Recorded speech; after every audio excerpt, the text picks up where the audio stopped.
Bueno, estamos unidos nuevamente en esta jornada que realizamos año a año desde el año 2019, cuando hemos propuesto trabajar sobre la cuestión de géneros a lo largo de la historia. En el año 2020, debido a la pandemia, no hemos tenido nuestro encuentro anual, y sí en el año 2021, cuando vimos los efectos de la pandemia en relación a el género, así como también las subjetividades. Hoy nos convoca un tema que quedó pendiente en la jornada anterior, que fue justamente una de las preguntas principales que ha tenido el público, y es el tema del cuerpo. ¿Qué ha pasado con el cuerpo a lo largo de la historia? Una noción de cuerpo que se fue construyendo, que se fue haciendo de manera diferente en relación a los relatos, a los discursos, a las mentalidades de época, como nos diría el historiador Arié. Es por eso que vamos a dar paso en esta presentación acerca de la historización de los cuerpos a la doctora Lucía Rossi, quien es vicedecana de la Facultad de Psicología de UBA, al mismo tiempo es justamente directora del Archivo Histórico Virtual de la Facultad de Psicología, docente titular de la materia Historia de la Psicología y directora de numerosos proyectos SUBACIT. Ella nos va a realizar una presentación y una introducción, dada la intensa trayectoria que tiene en relación a la temática de la construcción a lo largo de la historia, que en este caso va a estar indicada desde el cuerpo femenino, masculino, en las historias, investimentos. Así que bueno, damos la bienvenida a la doctora Lucía Rossi en la presentación de su temática. Buenas tardes, Lucía. El audio y la camarita. Hola, buenas tardes. Bueno, este tema la verdad me encanta. Como yo soy historiadora, la primera lectura que haría de los cuerpos es yendo a los orígenes remotos de no la historia, la pre. Y lo primero que aparece es el paleolítico. Hoy hay dietas llamadas paleo. Y la dieta paleo es, o casualidad, hierbas, semillitas y carne.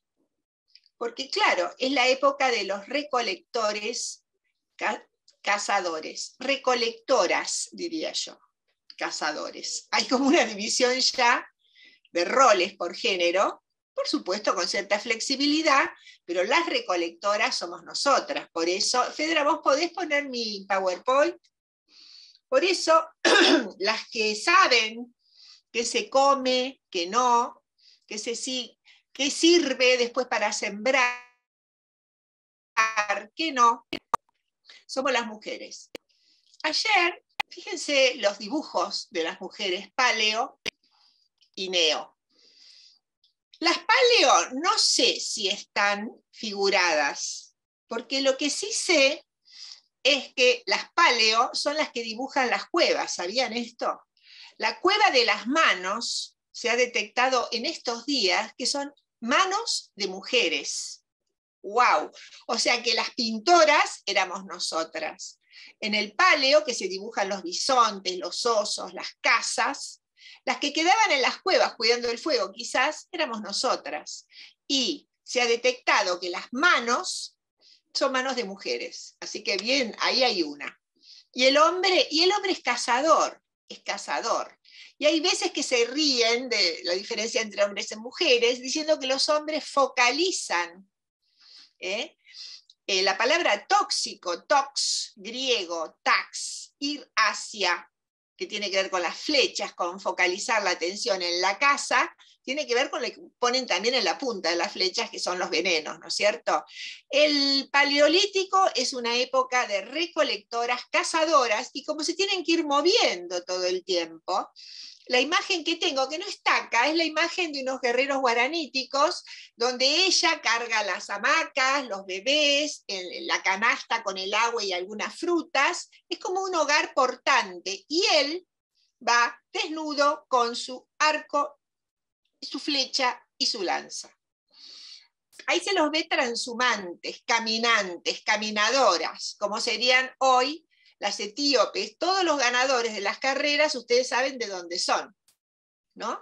Son corredores. Incluso me llegó la última noticia de que les ganan a los leones, porque los leones son vagos, corren un rato y se tiran a descansar. En cambio, el hombre puede correr días y días y días sin descanso. Hoy son los runners, ¿no? Nos queda esa beta paleolítica y la dieta. Cuando de todo el muestrario, como muestra el hombre de Bolzano, se eligen los cereales, las mujeres empiezan a cultivar, hay plantas elegidas que son los cereales, y de los animales, las mujeres vuelven a elegir los que dan leche y carne y son más tranquis, vacas, ovejas, caballos para transporte, aparece lo que sería el sedentarismo. Ahí cambia la dieta.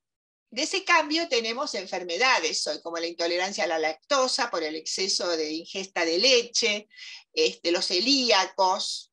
Hay una serie de enfermedades que hoy tenemos que retratan ese pasaje, pero miren las figuraciones de mujeres, ¿no? Ya expandidas, porque ya ahora son sedentarias, sedentarizadas. La palabra sede es silla en latín, cátera en griego, cátedra, catrera, es decir, la mujer se mueve cada vez menos. Y los hombres pasan a ser agricultores. Ahí ustedes verán como diversas culturas van figurando y figuran el tema de la fertilidad. Son las vírgenes neolíticas.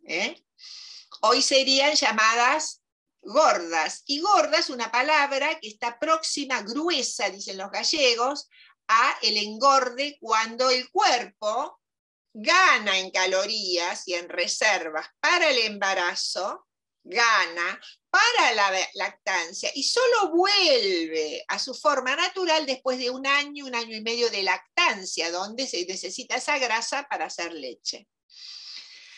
Hay escenas históricas remotas y próximas que cuentan qué pasa con el pasaje del paleo al neo. Por ejemplo, los jesuitas se volvieron locos para que los guaraníes, que eran paleo, es decir, recolectores cazadores, y un porcentaje lo sigue siendo hoy, se vistieran. Se volvieron locos para que se vistieran. Además de sedentarizarse y pasar a ser nómades sin horarios y antropófagos todos, se tuvieron que hacer un esfuerzo enorme porque les costaba muchísimo vestirse. Vestirse. Incluso en la réplica de estatuas religiosas barrocas se ve todo sobrevestido.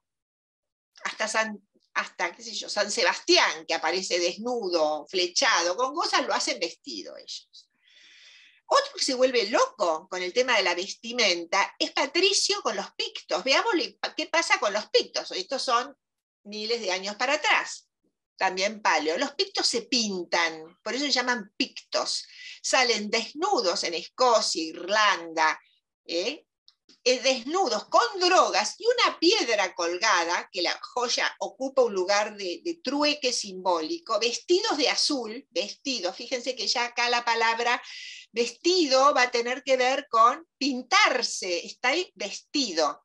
Bueno, cuando el pobre Patricio tiene que ver con ellos, los viste con ropas con ramas de pino, les pide que no se pinten, les piden que esos ataques de locura que se hacían con drogas, porque ellos tenían una técnica de ataque a los romanos que tomaban droga druida, celta, expertos en plantas, bien paleo, y se provocaban ataques de locura maníaco y mataban 30, 40 soldados. Cuando los otros todos organizados iban, estos con el ataque de locura mataban 40. Bueno, el que logra sedentarizarlos, misionearlos, que empiecen a leer y escribir, que se empiecen a vestir suavemente, les permite algo, Patricio, que es un truco de Patricio genial, que a costa de eso les deja la libre sexualidad. Eso es una joya de Patricio, pero con eso logra que se terminen los sacrificios humanos, la venta de hijos, una serie de cosas. Los más nuestros y más próximos son los Seinman, los indios fueguinos, que se pintan de negro, con 200 grados bajo cero, se ve que la pintura funciona como un traje, como un vestido, que los protege del frío y los vuelve en este caso invisibles.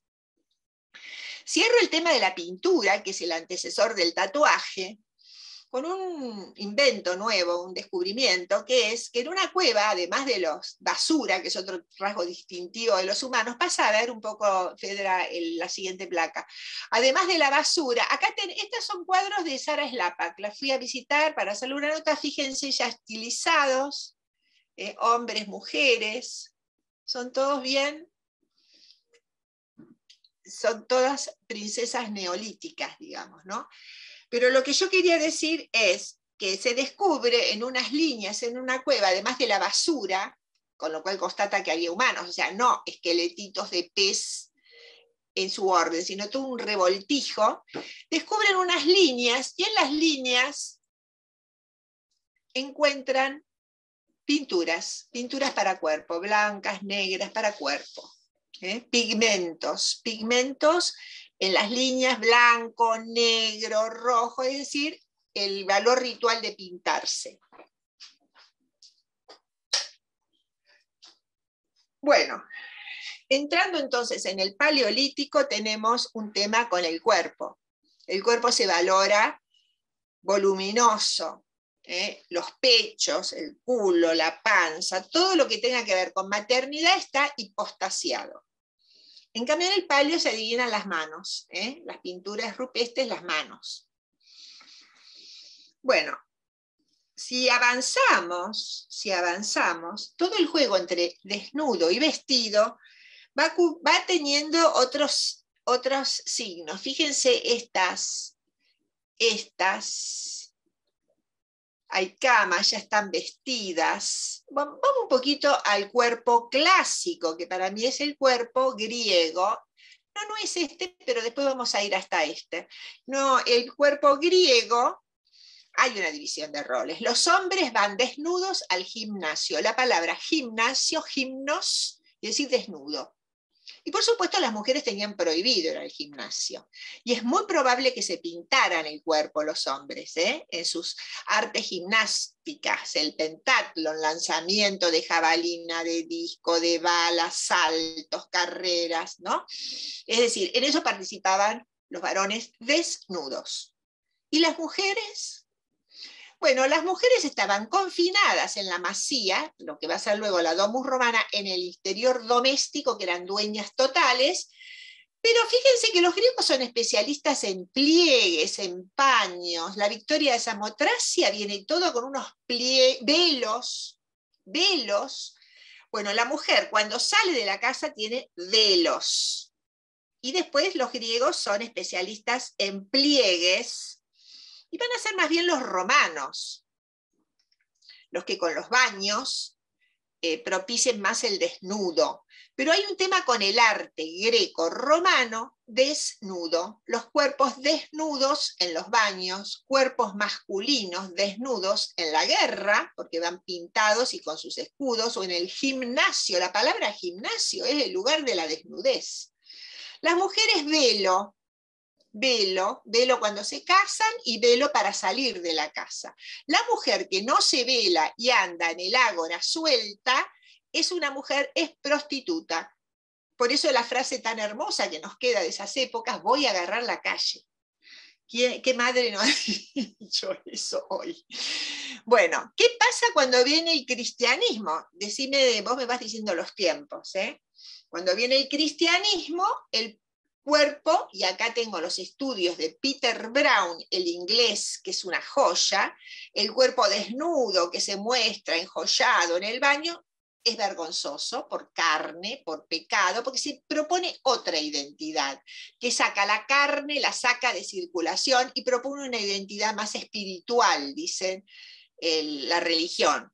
Y se velan los cuerpos, el cuerpo ahora va a ser pecado, bueno, se colapsan las ciudades romanas, desaparecen los acueductos, no hay agua, las familias romanas se encierran, y el cuerpo enjollado, mostrado, gozado, ya no tan gordo como en el Neolítico, más las Venus, por ejemplo, la Victoria de Samotracia, las Nike, el Discóbolo, hay unas espectacular, empiezan a quedar eclipsados por un cuerpo escondido, cubierto, vergonzante, un cuerpo quizá enfermo, la lepra, ¿no? Los leprosos, una serie de cuestiones diferentes que hacen al cuerpo como estigmatizado y atravesado por el pecado. Acá me estoy acordando de una santa que me encanta, que es Santa Isabel, que en el 1300 tiene un hospital, el hospital cristiano primitivo es para recibir la gente muriente que se está yendo, sufriente ya.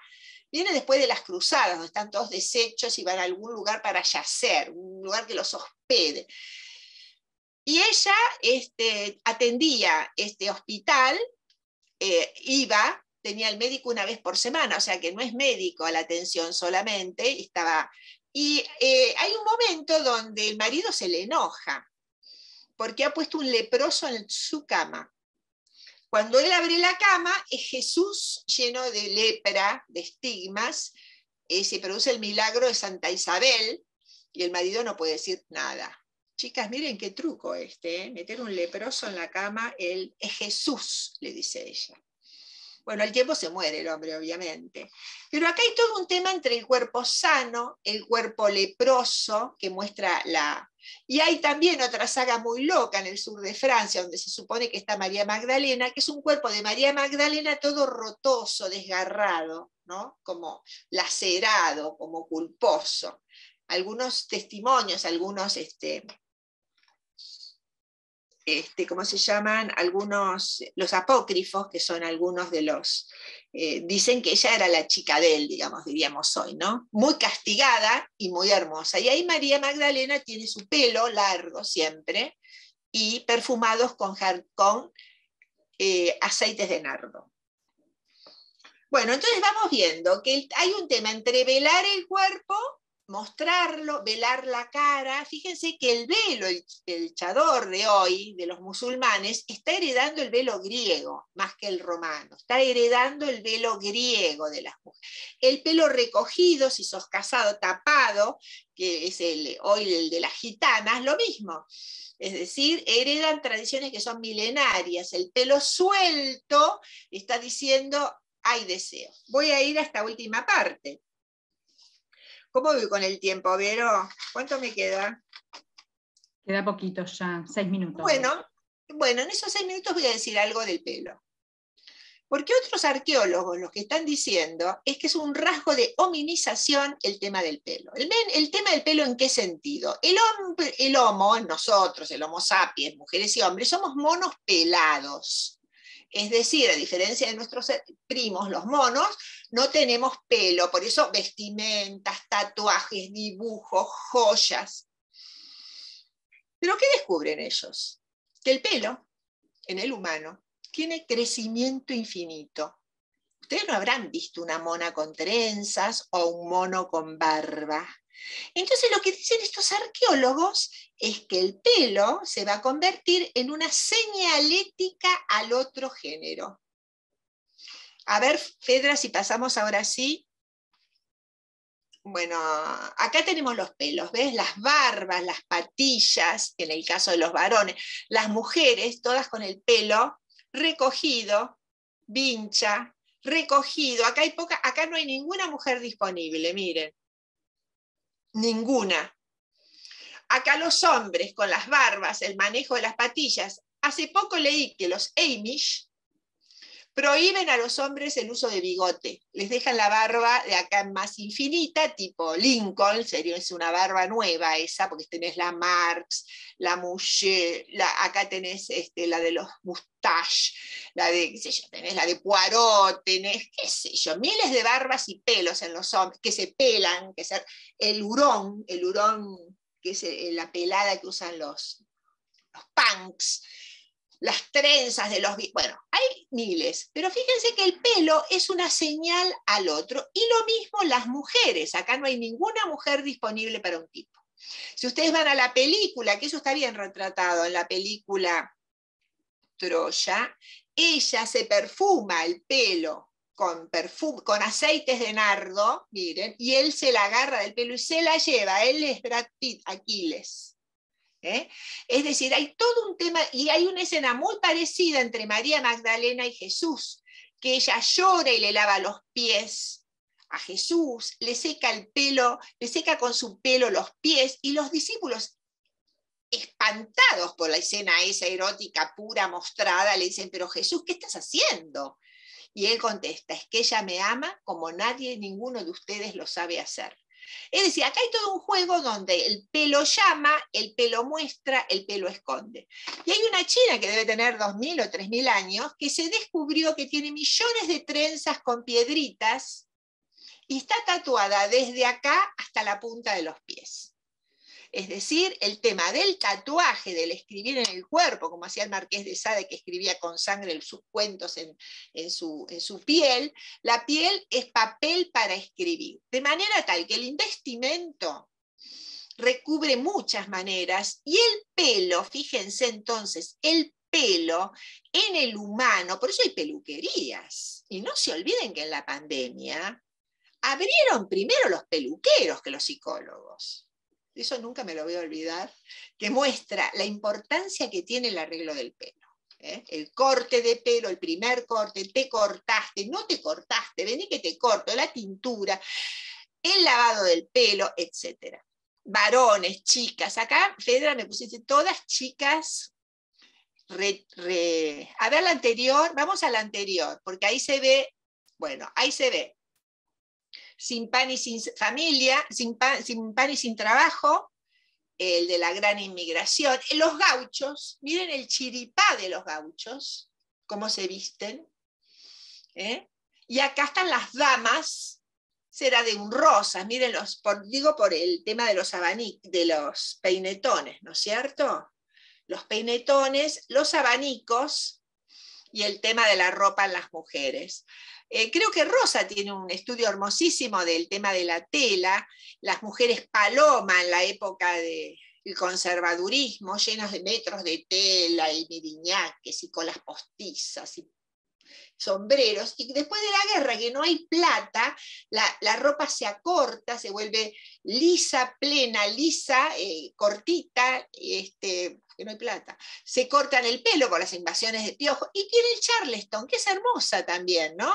La ropa corta, se muestran las piernas y el pelo cortito. O sea que hay todo un juego de modas, pero yo quería relevar el tema del cuerpo, cómo somos a veces neolíticos o paleolíticos, como todo eso sigue de alguna manera, ¿no? Cierro con una anécdota de un profesor que tenía una alumna china y la lleva al Bellas Artes, ¿no? En el Bellas Artes hay un cuadro hermoso donde hay una mucama donde está siendo retratada, no sé si no es un de la Cárcova, no sé, desnuda, y ella se queda impactada mirando y el profesor le dice, ¿qué te impacta de ella? ¿No? Y ella dice, si está desnuda, dice la china, yo no sé de qué clase social procede, no sé quién es. Es decir, la ropa, las alhajas, el peinado, el vestido, las trenzas de Boderek, parece que las egipcias se pelaban y se ponían las trenzas, se ponían las pelucas trenzadas a los efectos. El marido le decía, ponete la peluca. Hay una teoría arqueológica que dice que los judíos son una rama seguidora de Akenatón, díscola, que sufre mucho, que es Kelpedice y que se va para el desierto. Y hoy las judías religiosas usan peluca o se cubren el pelo. No sé si verifica o no esa teoría de los arqueólogos humanos, digamos, que dirían que son una secta kenatónica dirigidas por Moisés, que era un seguidor, o no. Pero fíjense el detalle cotidiano, ¿no? Detrás de la peluca, ¿qué hay? Las pelucas de Luis XIV, los sombreros con barcos de las damas. Es decir, hay todo un tema que es propiamente humano, que es el tema del pelo. Todas cuestiones para reflexionar, hombres, mujeres, etc. Chao. ¿Preguntas? Muchas gracias, Lucía. Bueno, vamos a seguir después de la presentación. Muchas gracias, Lucía. Después de la presentación de Lucía, vamos a continuar con la doctora... perdón. Bueno, ahora estaba muteada. Vamos a continuar con la presentación de la doctora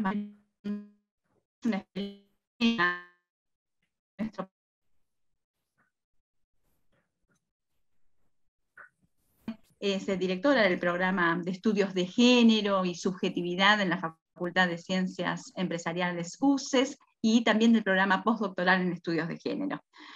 Bueno, para el día de hoy ella nos tiene preparados una temática que tiene que ver con género y subjetividad, la construcción de los cuerpos femeninos y masculinos. Bueno, bienvenida, Mabel, es todo suyo. Gracias, muchas gracias, Verónica. Bueno, les agradezco por haberme invitado a esta reunión, estoy muy contenta de estar con ustedes hoy otra vez. Y quiero plantearles mis reflexiones acerca de cómo construimos nuestros cuerpos desde la perspectiva de los estudios de género. Cuerpos que tienen significaciones específicas según nos hayamos construido como sujetos varones, mujeres o de disidencias sexuales en el contexto de una cultura que denominamos cultura patriarcal. Pero voy a hacer una pequeña introducción antes de focalizar en el tema que nos convoca. Y es que los estudios de género son un campo de conocimientos multidisciplinarios, un campo en el cual confluyen experiencias, investigaciones aportados por la psicología, la sociología, la antropología, la historia y varias otras disciplinas de las ciencias de la salud, de las ciencias sociales y de las ciencias humanas.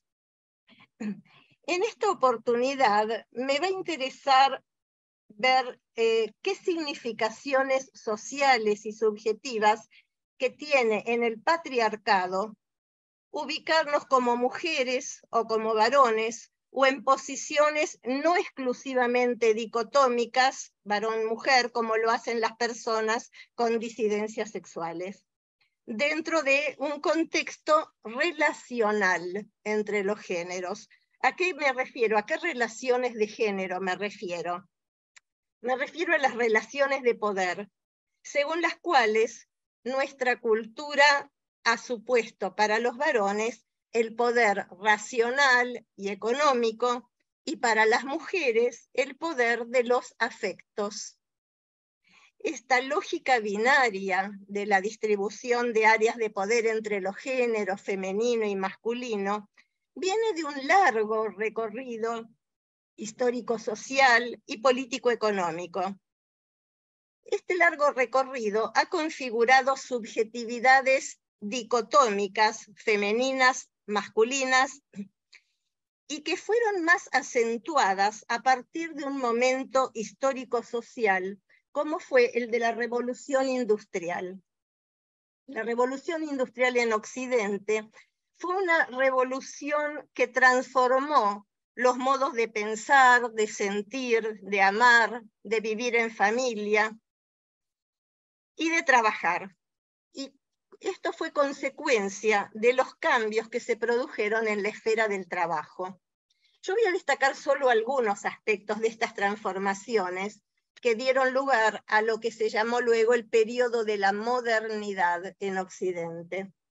Y uno de los efectos de los modos de trabajo industrial a partir de la Revolución Industrial, estos modos que se aceleraron a partir del 1700 en adelante, uno de los efectos fue los cambios que se produjeron en las familias. ¿Por qué? Porque aquellas familias que convivían en la antigua casa feudal, una casa feudal previa al periodo de la modernidad, en el periodo premoderno, que eran familias extensas, familias que vivían en contextos rurales, que funcionaban como unidades de producción, de consumo. Todos los miembros de esa familia contribuían a producir los bienes propios de esa unidad doméstica. Y lo que producían eran bienes que intercambiaban con otras familias que producían otras cosas en otras casas feudales. En esas familias había una figura de autoridad, un padre patrón, que daba su nombre no solo a sus familiares directos, sino también a los aprendices que venían de otras casas feudales a aprender los oficios propios de esa casa feudal. Y eran familias donde no había mucho sentido de intimidad, sino que, como lo plantea Foucault en su Historia de la Sexualidad, el sexo no era una actividad que se mantenía en secreto, de forma privada, sino que, dice Foucault, los cuerpos se pavoneaban, quiere decir que se exhibían de modo que no tenían pudores para exhibirse. Tampoco había mucho sentimiento de infancia, como lo denominó ese historiador que se llama Philippe Arié. ¿Por qué? Porque los niños rápidamente pasaban a incorporarse a la vida y al trabajo de los adultos. Pero a partir de la revolución industrial, que se empezaron a configurar pequeñas ciudades donde comenzaron a migrar aquella gente que querían participar de las nuevas modalidades de este trabajo industrializado, la familia cambia de tamaño. Aquella familia extensa, rural, premoderna, pasa a constituirse como una familia nuclear en medios urbanos. ¿Qué es una familia nuclear? Un padre, una madre y algunos pocos hijos que podían convivir bajo un mismo techo en viviendas mucho más pequeñas en las ciudades. Y a la vez, en este momento, se configuran dos espacios diferenciados para varones y para mujeres. Para ellos, el ámbito público, hombres que salían a trabajar cada día a los cordones industriales, y para ellas, el ámbito familiar y doméstico, que se iba volviendo cada vez más un ámbito privado, con la familia como la esfera personal e íntima de esa sociedad en transformación. Y también se produjo una transformación en las subjetividades femeninas y masculinas, a partir de dos ideales diferenciales por género. Para ellas, el ideal maternal como un ideal constitutivo de su subjetividad. Para ellos, el ideal de hombre de trabajo y de proveedor económico de la familia. Entonces comienzan a surgir funciones específicas para cada género. En el caso de las mujeres, la identificación de las mujeres con la maternidad definió tres funciones específicas. La función nutricia, o sea, alimentar y cuidar de que sus hijos y su compañero tuvieran comida suficiente, una dieta balanceada. También la función de cuidados, de proveer a la familia la vestimenta adecuada para no padecer frío o calor, o para que no se enfermen. Y también funciones de sostén emocional, es decir, de ponerse estas mujeres madres, ponerse uno a uno con las necesidades emocionales de su familia para responder a esas necesidades. Lo que un psicoanalista inglés llamado Winnicott llamó la madre suficientemente buena. Estas condiciones de vida implicaron representaciones sociales y subjetivas de las mujeres en su posición como madres, esposas y amas de casa, con rasgos subjetivos para ser desplegados en la intimidad familiar y doméstica. ¿Qué rasgos subjetivos? Y la generosidad, el altruismo, la disposición generosa para servir a otros, la capacidad para postergar sus propias necesidades en nombre de las necesidades de los otros, etc. Mientras tanto, para los varones, su inserción en el mundo del trabajo les impuso rasgos de personalidad signados por una disposición marcada para el egoísmo, para la capacidad de rivalizar e imponerse sobre los otros, con un marcado desarrollo del individualismo y de la necesidad de sentirse y mostrarse potentes. Dentro de semejante contexto histórico-cultural patriarcal, fácilmente comprendemos que las mujeres han creado como modelo social y subjetivo sus cuerpos para la maternidad en su calidad de madres, o bien para configurarse como atractivo erótico para los varones, para sostener ese narcisismo masculino en relación a la sexualidad en su calidad de esposas. No era un cuerpo para sí, sino para otros, sus hijos o los maridos. Nos estamos refiriendo a cuerpos femeninos que construyeron su narcisismo sobre la base de la maternidad o bien de ser deseadas por un hombre. Estas son las mujeres que en las teorías psicoanalíticas del siglo anterior describió Freud cuando se preguntaba ¿qué desean las mujeres? Y sus respuestas, las respuestas freudianas fueron desean ser amadas por un hombre o desean un hijo.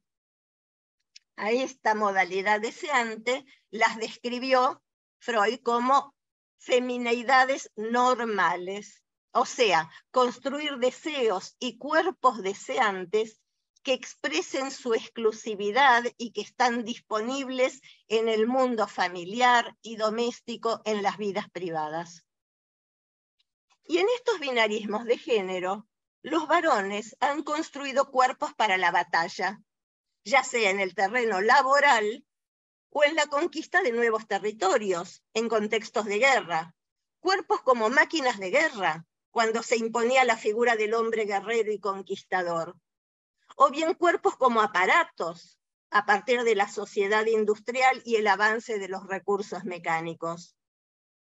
Hay un filósofo británico que se llama Victor Seidler, que describe cómo a partir de la modernidad en Occidente, los hombres han disociado la emoción de la razón, reservando para ellos cierto tipo de racionalidad y alejándose de aquellas emociones que los pondrían en contacto con sus cuerpos.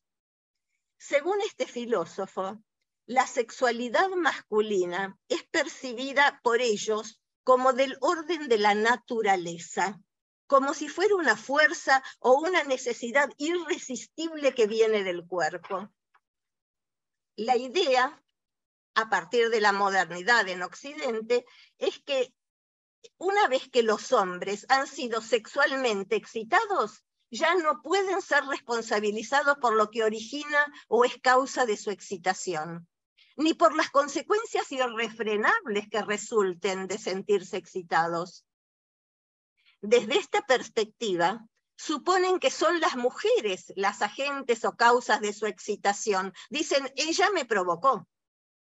Y lo mismo ocurre con sus sentimientos de ira, cuando están enojadísimos.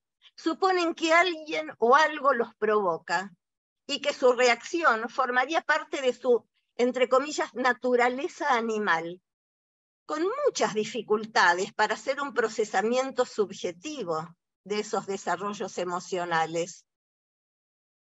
Entre estas modalidades de masculinidades que llamamos masculinidades convencionales o tradicionales, también hay aquellos que piensan sus cuerpos de manera mecanicista, como algo que necesita ser entrenado y disciplinado, pero no como una parte constitutiva de su subjetividad, y con la cual podrían tener otro tipo de conexión, no tan disociados.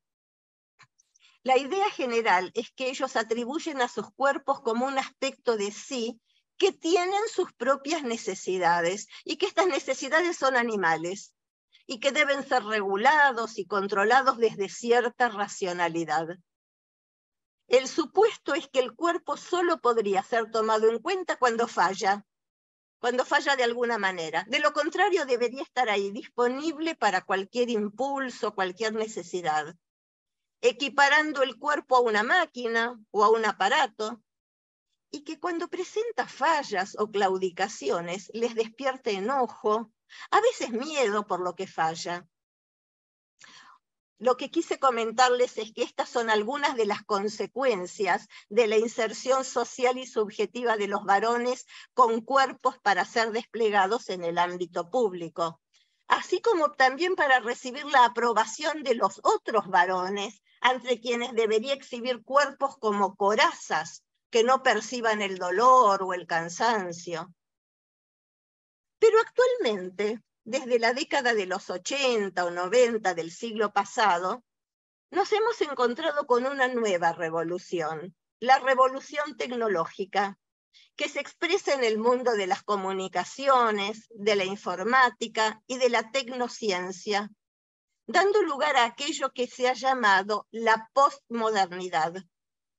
Es una revolución que ha propuesto también modos de desear, de amar, de trabajar y de vivir en familia, que ya no corresponden a aquellas clásicas modalidades de la división sexual del trabajo que eran propias de la modernidad, que disponía, como les comenté, para ellas el ámbito familiar y doméstico, para ellos el ámbito público, para ellas el trabajo reproductivo, para ellos el trabajo productivo.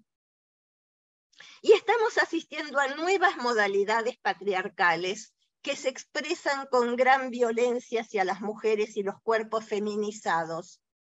Cuerpos, por ejemplo, de las disidencias sexuales, una de cuyas expresiones máxima es el feminicidio. Algunos de los estudios más controversiales en la actualidad se refieren a las relaciones de poder entre los géneros que se dan con la prostitución y la pornografía, a menudo asociados a la trata, con grados de violencia inéditos hasta ahora sobre nuevas percepciones de los cuerpos femeninos y masculinos. Estos intensos debates actuales sobre la prostitución y la pornografía se extienden también hacia los criterios actuales del alquiler de los vientres de las mujeres.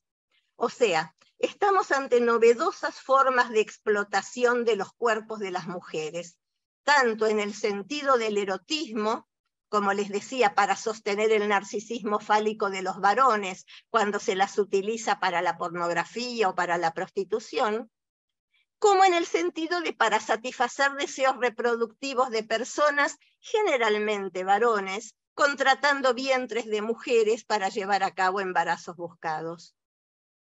En todos estos casos, encontramos una alianza entre la cultura patriarcal y una sociedad capitalista que supone, si lo puedo pagar, lo quiero tener.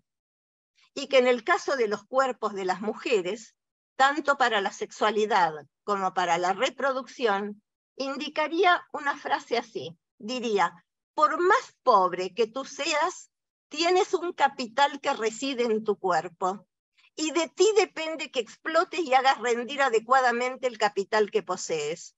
El capital es el cuerpo. O sea, en estos aspectos se tensan al máximo las relaciones de poder entre los géneros, incluyendo muy específicamente el poder económico. Estas tensiones extremas han llevado a denuncias realizadas por diversos colectivos de mujeres y de gente joven que ponen en cuestión semejantes dispositivos de poder entre los géneros.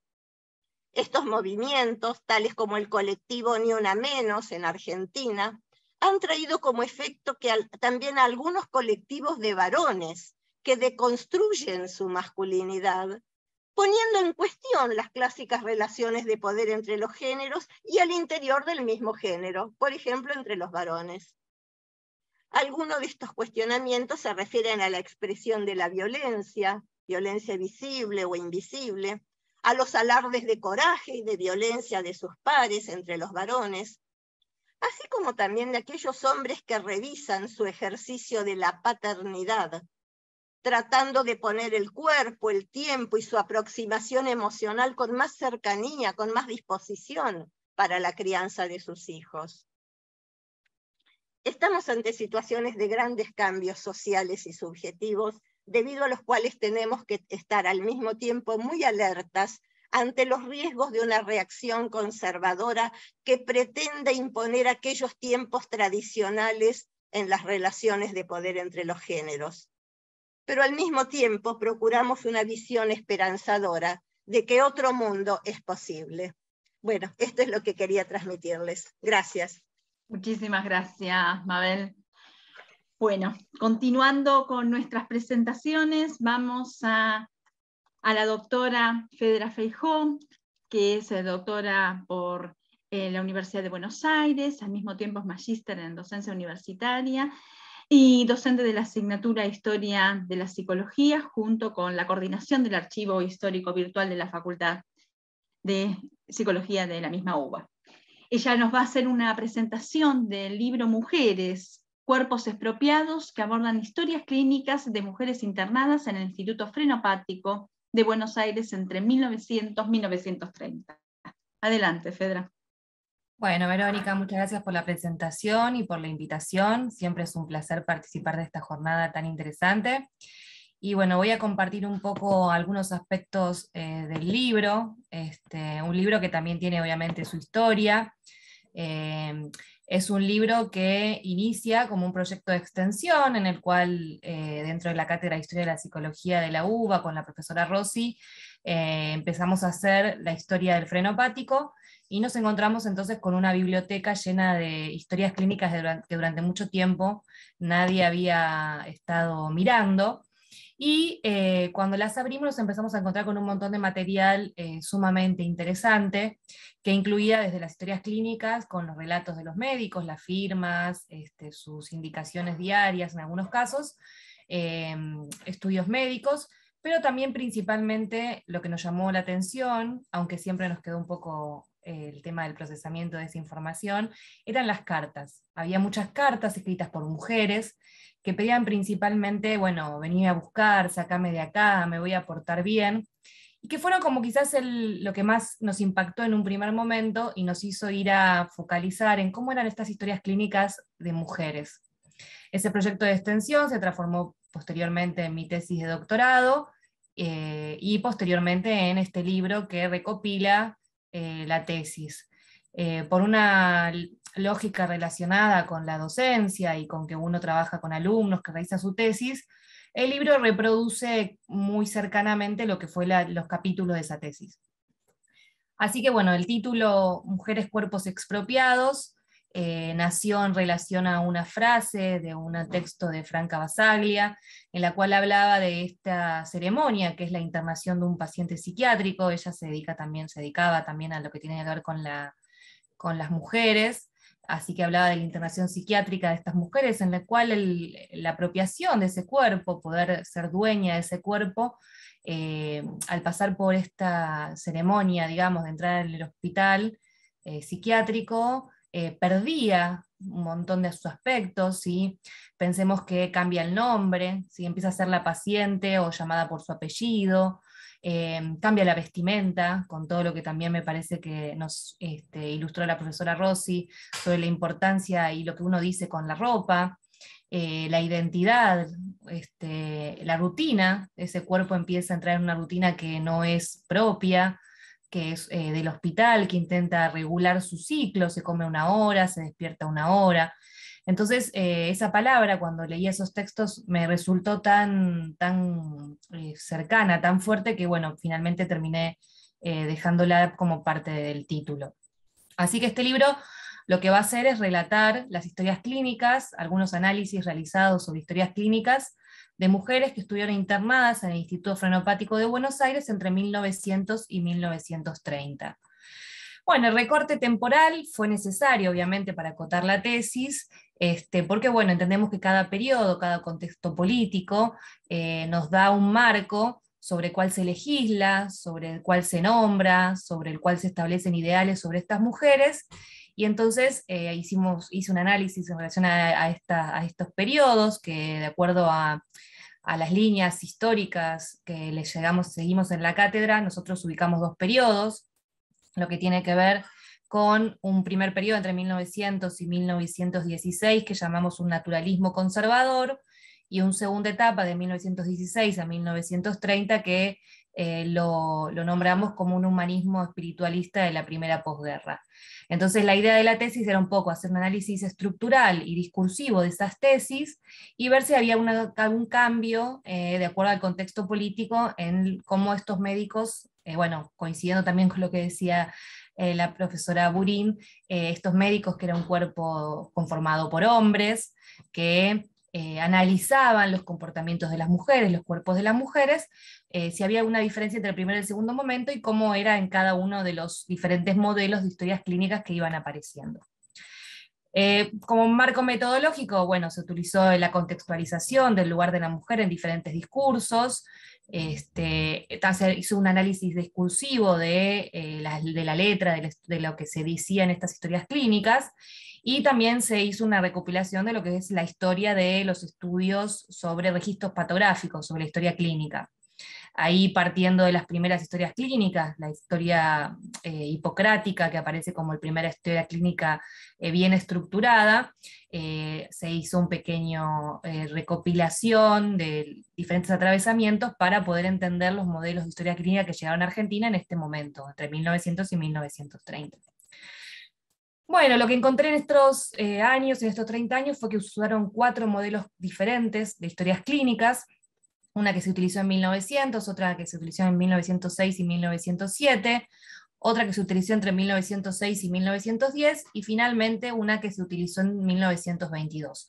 O sea que en 30 años se utilizaron 4 modelos distintos de historias, y un poco la pregunta estuvo en ver a qué respondía, a qué tipo de mentalidad médica respondían estas historias clínicas, porque bueno, las preguntas que se hacen ya nos están indicando desde qué mentalidad se está pensando a esa paciente, a esa enfermedad, a ese síntoma, a esa idea sobre salud, a esa idea sobre enfermedad.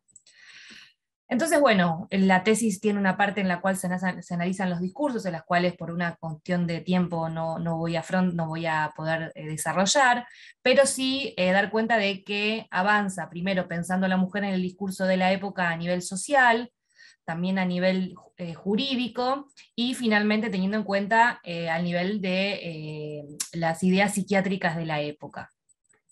Cuando nosotros hablamos de las mujeres y también del tratamiento de la locura, lo pensamos en relación a que la idea de locura va evolucionando, ¿sí?, a lo largo del tiempo, en sintonía con el concepto social de locura, y bueno, en el caso particular de las mujeres vemos que esta se da en consonancia también a los distintos roles que se le atribuyen en cada época, de acuerdo a la raza, a la condición económica.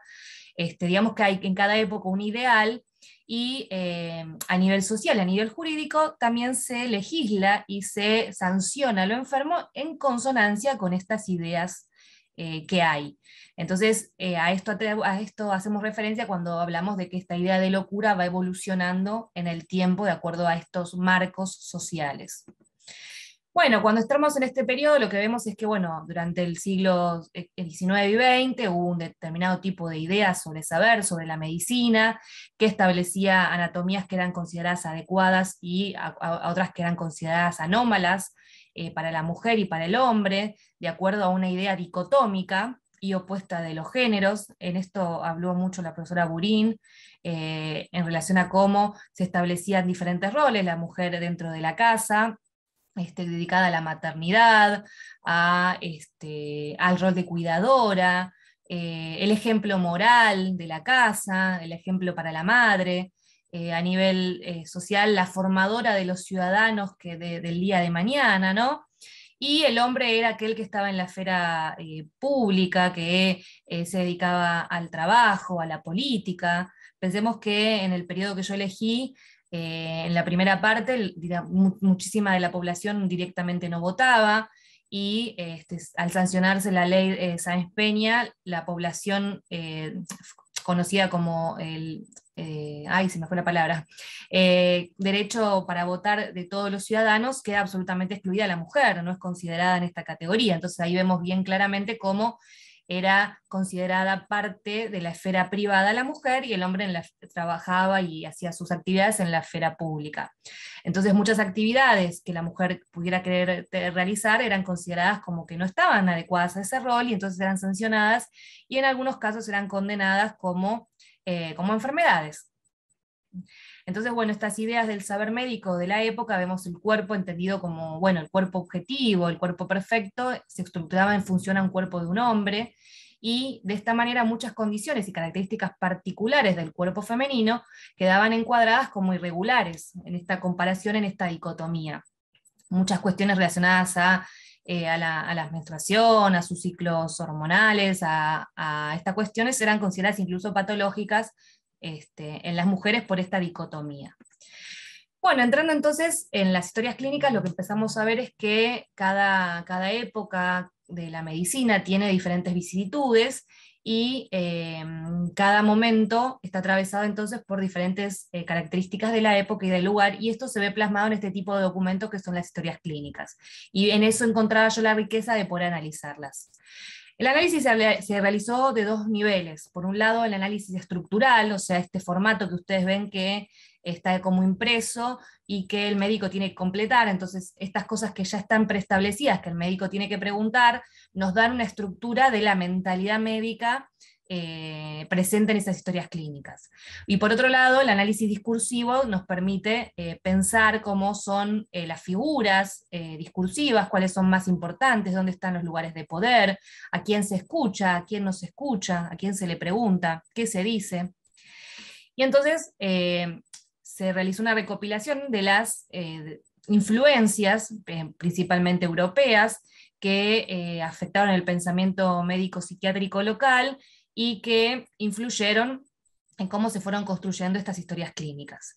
Principalmente en Europa hubo tres líneas sobre las ideas, sobre las mentalidades médicas, que fueron la anatomopatológica, la fisiológica y la etiológica. Esto se da tanto en la medicina como en las enfermedades conocidas como enfermedades del sistema nervioso, y cada una de estas mentalidades nos hablan de una idea de enfermedad, de una idea de síntoma, y está ahí en lo que el médico va a buscar en la paciente. De la misma forma que se da en todos los aspectos de la medicina, también se dio en las enfermedades mentales, y tenemos patografías famosas o conocidas, como por ejemplo la anatomopatológica de Charcot, y posteriormente también revolucionará estos estudios las patografías freudianas por ser las primeras patografías de tipo auditiva, ¿sí? Esto obviamente no me voy a extender mucho porque es muy técnico, y voy a entrar un poco en algunos detalles que se pueden pescar en el libro, que tienen que ver con cómo se dieron estas historias clínicas en el Instituto Frenopático de Buenos Aires.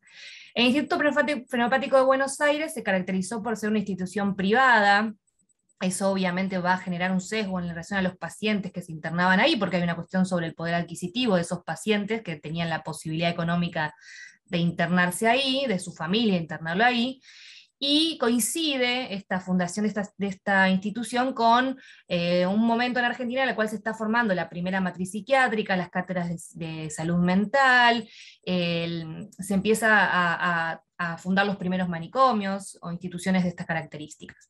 Es una institución que tuvo continuidad desde 1880 más o menos hasta la actualidad. Hoy sigue funcionando, pero obviamente muy transformada, no en su espacio original, como es la imagen que figura ahí, y tampoco bajo el mismo nombre. Ya hace un año cambiaron su nombre, pero sí es una institución muy interesante porque durante más de 100 años se ha dedicado a la atención de pacientes tanto hombres como mujeres. Muy a grandes rasgos les voy a mostrar las 4 modelos de historias clínicas. Este primero de 1900 todavía no tiene el nombre de historia clínica, tenía el nombre de observaciones, y era un esquema muy simple, ya que esta es la única página que estaba preestablecida, que el médico tenía que completar, y tenía, por ejemplo, un cuadro de antecedentes familiares para que se registraran otras personas de la familia que tuvieran algún tipo de enfermedad mental, desde los abuelos hasta los hijos. Eso era considerado un síntoma importante, y si adentro de la historia clínica, por más que no estaba preestablecido una serie de preguntas, todas las historias clínicas tienen el mismo tipo de orden de relato.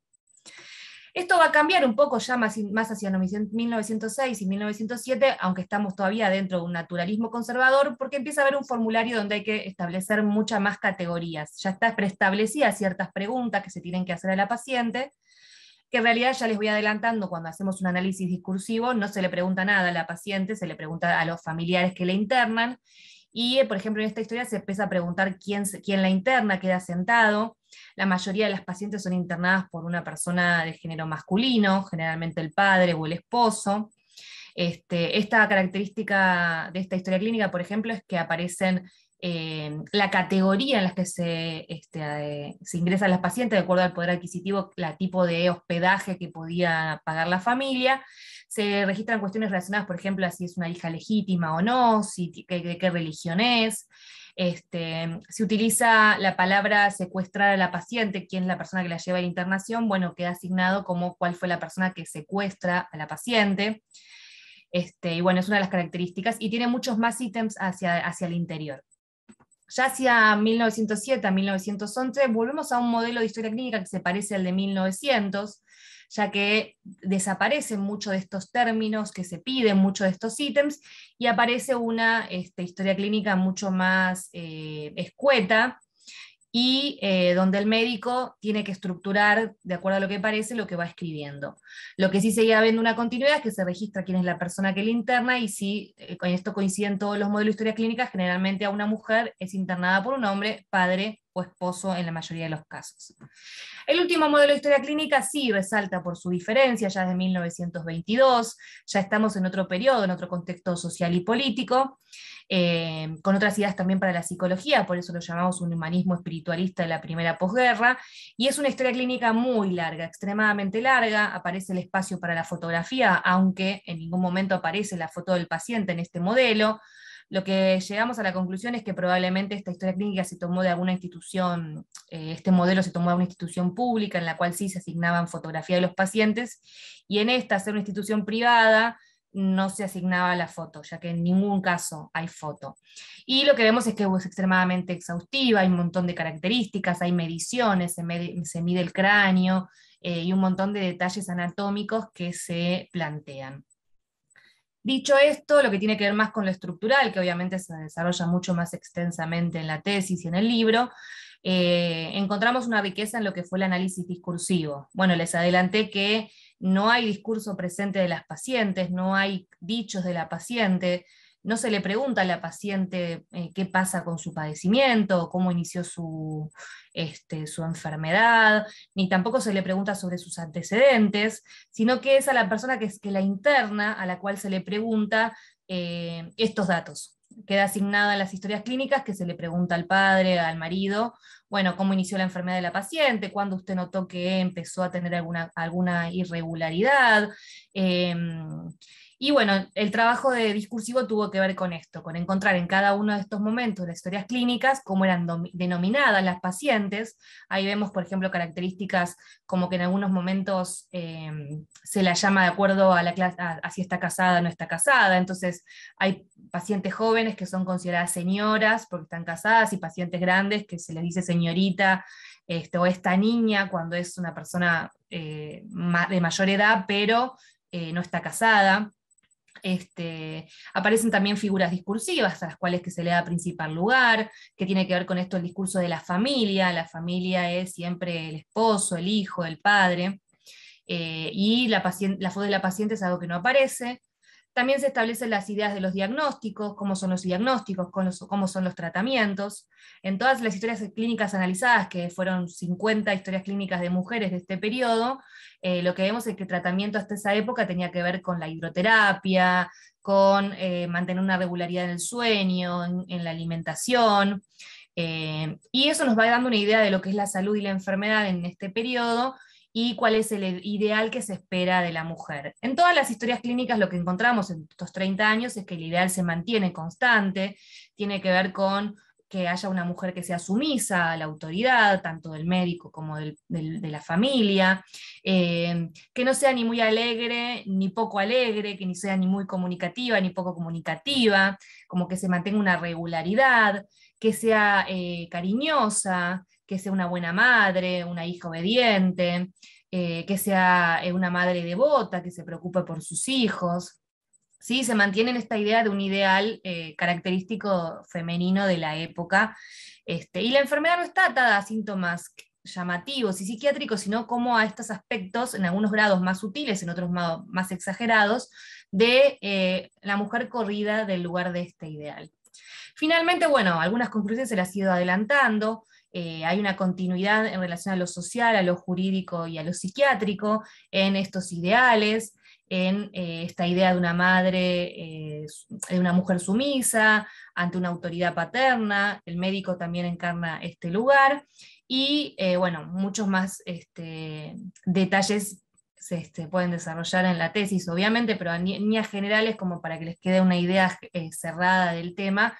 tiene que ver con esto. Nosotros vemos en las historias clínicas una continuidad entre lo social, lo jurídico y lo psiquiátrico, y en el ideal de mujer y cómo se caracteriza la enfermedad psiquiátrica desde el alejamiento a estos ideales. A líneas generales, esto tiene que ver con lo que trabaja la tesis, con lo que trabaja el libro, y hacia el final vuelvo a reiterar un poco lo del principio, por eso se eligió este nombre de cuerpos expropiados, en los cuales se ha quitado la posibilidad de dominar ese cuerpo, de ser dueño de ese cuerpo, ante la mirada de un otro, entonces en esos momentos totalmente del género masculino.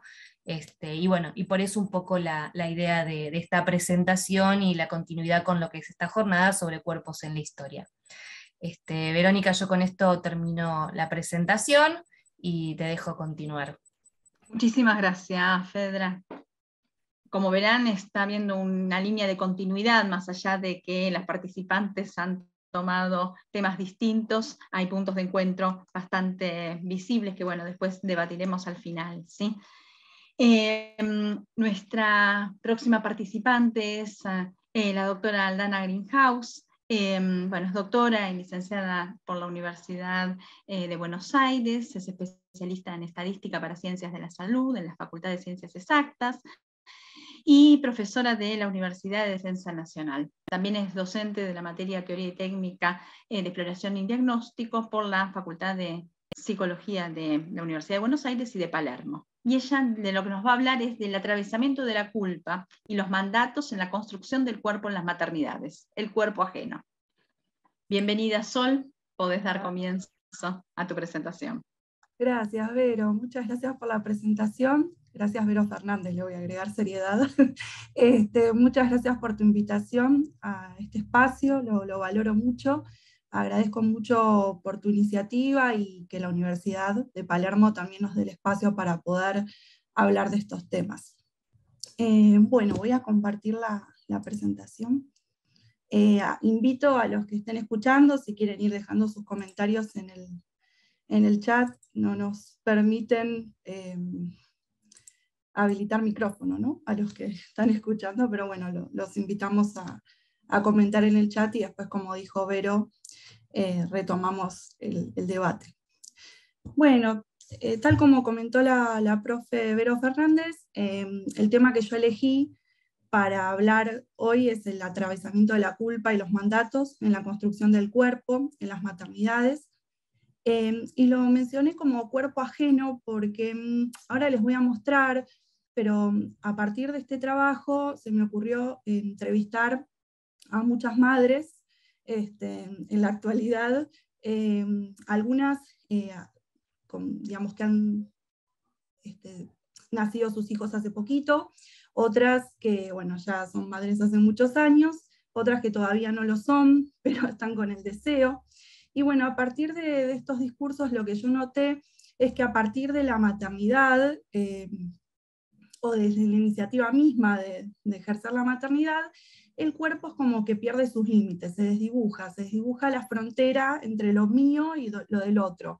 Un poco lo decía la profesora Mabel Burín cuando hablaba que no es un cuerpo para una, sino que es un cuerpo para el otro. Y entonces como que se habilita el tema de los comentarios de todo tipo hacia la persona gestante.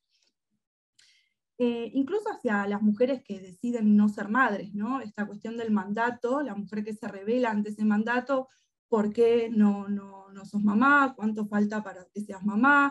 Mirá que después te vas a arrepentir. Entonces, a partir de estas cuestiones que yo fui escuchando, los discursos de estas mujeres, noté esta cuestión, ¿no? Como hasta dónde es una construcción mía y hasta dónde es un cuerpo que emerge de lo social, de, como decía Mabel Burín, de una cultura patriarcal, un sistema heteronormativo, capitalista, donde hay una mercantilización de la maternidad.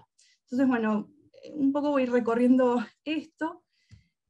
Bueno, estuve buscando, afín a mi profesión, estuve buscando literatura científica sobre el tema, no lo pude evitar, y lo que vi es que la literatura reporta que la mayoría de las mujeres mencionan que se encuentran insatisfechas con sus cuerpos.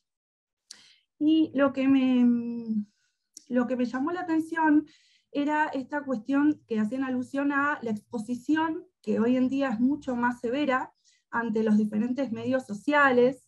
Entonces uno está más expuesto a ver madres famosas en los medios de comunicación, donde se propone una idealización de la maternidad, una romantización de la maternidad, incluso no solamente famosas, uno abre Instagram, por ejemplo, y ves los momentos más felices de esa mamá, de esa familia, digamos, no se da mucho lugar a los grises, ¿no? que tiene la maternidad también, que un poco hablábamos el año pasado en las jornadas anteriores. Entonces, ¿qué ocurre? Nos estamos mirando en un espejo que no nos representa, un espejo de la maternidad que no nos representa. Nos miramos en un espejo de la maternidad donde vemos a una buena madre sacrificada, abnegada, con un cuerpo hegemónicamente perfecto, de acuerdo a los cánones heteronormativos. Y entonces, claro, quien se mira ante ese espejo nunca va a estar conforme con su propio cuerpo. Entonces, estamos bajo una presión poco realista para volver rápidamente al cuerpo antes del embarazo. Vieron que se ve mucho esto de, bueno, esas revistas, ahora les voy a mostrar, pero esas revistas donde en 2 meses recuperé mi cuerpo antes del embarazo, como si fuera solamente lo estético, ¿no? Como si se pudiera volver, ¿no? Les tengo una mala noticia, o por lo menos desde mi lugar, es imposible volver después de la maternidad. Uno nunca vuelve a lo que era antes, ¿no? Eso es lo que tiene de hermoso y de difícil la maternidad, justamente. Entonces, hay un impacto de la maternidad en muchas esferas que atraviesa el cuerpo, ¿no? En el funcionamiento sexual, cambios en la piel, por ejemplo, las estrías, cambios en los pechos, el tema del peso, y puedo seguir nombrando eternamente, porque no tenemos mucho tiempo.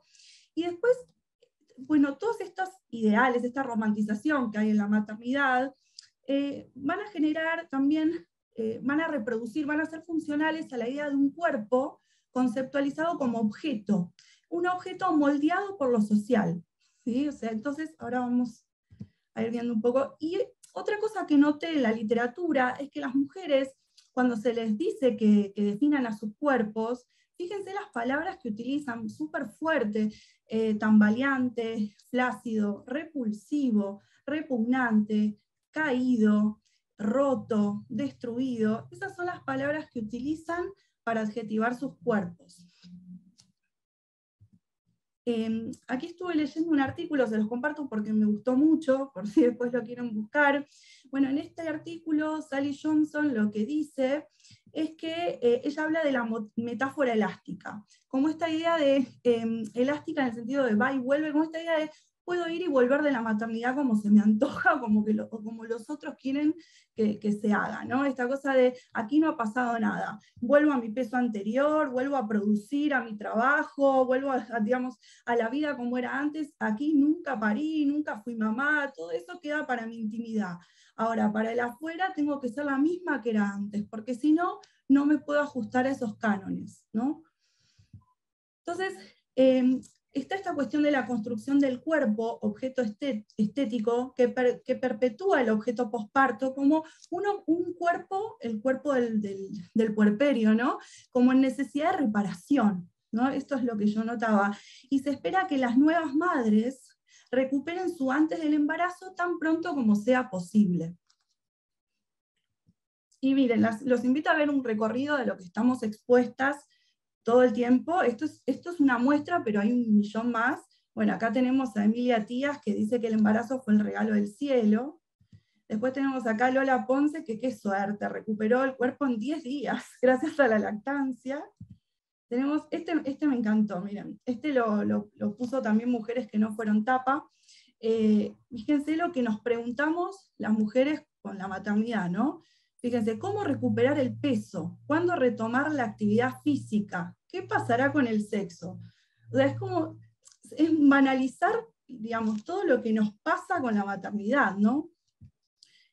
Bueno, acá el posparto en armonía, nos dan, miren qué suerte, tengo una guía completísima para todos los temas que te generan dudas. O sea, todas esas dudas que vos podías tener con respecto a la maternidad y los miedos se te van leyendo para ti, mamá.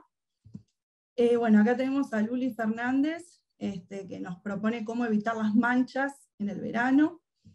Bueno, acá tenemos a esta chica Manuela Pal, que dice, cuánto aumentar en el embarazo, o sea, nos va a informar cuánto tenemos que aumentar de peso en el embarazo. Y nos invita a empezar a vivir nuestro parto ya. Qué suerte, porque si no me iba a olvidar. Y acá tenemos para vivir un embarazo power, ¿no? Esta cuestión. Bueno, acá, esta etapa, miren, se las muestro porque es impresionante, es tremenda. Bueno, primero tenemos a Natalia Oreiro, que nos dice que vive con plenitud los cambios del cuerpo, y esto está grande, o sea, es la etapa, digamos, la parte principal. Y fíjense acá abajo, más chiquito, se habla de Banucci perdió a su bebé, o sea, el corazón de nuestro hijo. O sea, fíjense, una cuestión que ahora después lo voy a retomar, como es el duelo gestacional, aparece como en baja plana, totalmente banalizado por una nota en primera plana de vivir con plenitud los cambios del cuerpo. Es tremendo. Bueno, acá no podía faltar Pampita, con un vestido blanco, con su bebé en brazos, es impresionante. Y bueno, Wanda, que nos dice que envidiamos su felicidad. Y bueno, estoy enamorada de la vida que tengo hoy. Bueno, y esto que se habrán enterado en su momento cuando se bailó un sensual baile del caño apenas 2 semanas después de ser mamá. Bueno, todas estas cuestiones que yo les comparto acá no es en contra de las chicas que estaban en las revistas y demás, sino el mensaje, cómo se utiliza desde los medios, ¿no? Cómo es funcional a esta cultura patriarcal, heteronormativa, mercantilista, ¿no? Y esto que les mencionaba de la metáfora elástica, como volver al ruedo, no importa todo lo que pasó, ¿no? Entonces, y acá les muestro algunos, no voy a poder leerlos todos por una cuestión de tiempo, pero lo que yo retomé de las entrevistas que tuve con estas mamás, o las charlas que tuve con estas mamás, bueno, fíjense, esto me decía una mamá, ¿no? Tendrías que hacer algo con ese bofe, le decían. ¿Viste cómo quedó? Y tiene 20 años más. ¿Y con ese cuerpo te vas a poner una bikini en unos meses? Y esto decía otra mamá, ¿no? Más me acomplejaba mi propia cabeza. Para los 2 años de mis hijos la pasamos en la costa. El primer día, a pesar del calor, me puse una enteriza y cuanto pareo me cubriera de pies a cabeza. Después de ese tiempo estoy queriendo amigarme con el cuerpo que tengo después de ser mamá. Durante el embarazo me gustaba mi panza. Después de tener, la panza era algo que me re fastidiaba. Esto también aparecía, ¿no? Como la panza del embarazo es la única panza, digamos, que se tolera socialmente. El resto de las panzas, no, ¿no? Esto también, ¿no? O como de pasar de la plenitud de la panza del embarazo a la panza mal vista del puerperio, ¿no? Durante estos 3 años no me di el lugar de habitar mi cuerpo. Sentía que era más un cuerpo para otro. Hijo, pareja. Ahora siento la necesidad de volver a encontrarme para mí. No siento, creo, la presión externa, sino la propia, de dejar de sentir que sos un cuerpo para otro, alimento, sustento, como quieras llamarlo, y volver a sentir que ese cuerpo es tuyo. Algo que también noté en los discursos era, no es de la afuera, es mío, yo me siento así, la presión me la pongo yo misma. Digo, ¿realmente es o estamos todo el tiempo expuestos a estos mensajes que les mostraba recién en las revistas? Estamos todo el tiempo bombardeados por esto. O sea, realmente la construcción que generamos de nuestros cuerpos en la maternidad hacen incluso que hasta una tenga culpa por sentirse mal, por ser exigente consigo misma, ¿no? Cuando la culpa no es nuestra. Después dice, a veces los comentarios de afuera solo alimentan las llamas de los comentarios mentales que una se hace al ver los cambios. Y sí, ya no me cerraban los jeans, ya no me gustaba cómo me quedaban las remeras o los tops, ya no me encontraba deseable o sensual. Y esto me parece interesante, dice, y fueron unos cuantos años de silencios en la cama hasta que pude amigarme con ese lado propio y permitirme amigarme con la idea de que para la otra parte ese aspecto no era impedimento para sentirme deseada. Otra cosa que noté era como que estaban muy agradecidas hacia la pareja, la persona, que las deseaba más allá de todo, ¿no? Es tremendo. Y quedé igual después de que nació, y yo me sentía súper bien, quería sentirme bien. El yo puedo estar genial después de la cesárea fue mi cometido. No entiendo el por qué, pero físicamente quería estar genial, ¿no? Ese no entiendo el por qué es, lógicamente, reproducir esta lógica de este sistema totalmente heteronormativo, pues todo el embarazo encerrada con un bebé chiquito, subí de peso considerablemente, bebito nació de 35 semanas, me sentía mal anímicamente, estaba rota, la palabra rota, es tremendo. Mi yo es malo, dice, y me autocastigo mucho, mi cuerpo cambió, tengo estrías en la panza, tengo los músculos blanditos, fíjense que la culpa está en una, ¿no? Es imposible entender que esto no es nuestro en realidad, viene de afuera. Cuando parí a mi hijo pesaba menos que cuando quedé embarazada, me sentí genial, tenía pánico a engordar y no bajar más. Estos años mi cuerpo fue y vino, engordé, bajé, me sentí horrible, cansada, poco atractiva, y sí, la mirada del resto siempre me pesó. Y bueno, fíjense, esto me parece tremendo, dice, hasta mi mamá, que se la pasó diciéndome que tenía que hacer dietas y ejercicios porque estaba atrofiándome. Hacía 15 días que esta chica había llevado a su casa con un bebé que fue prematuro y que estuvo 21 días internada con su bebé. Es tremendo.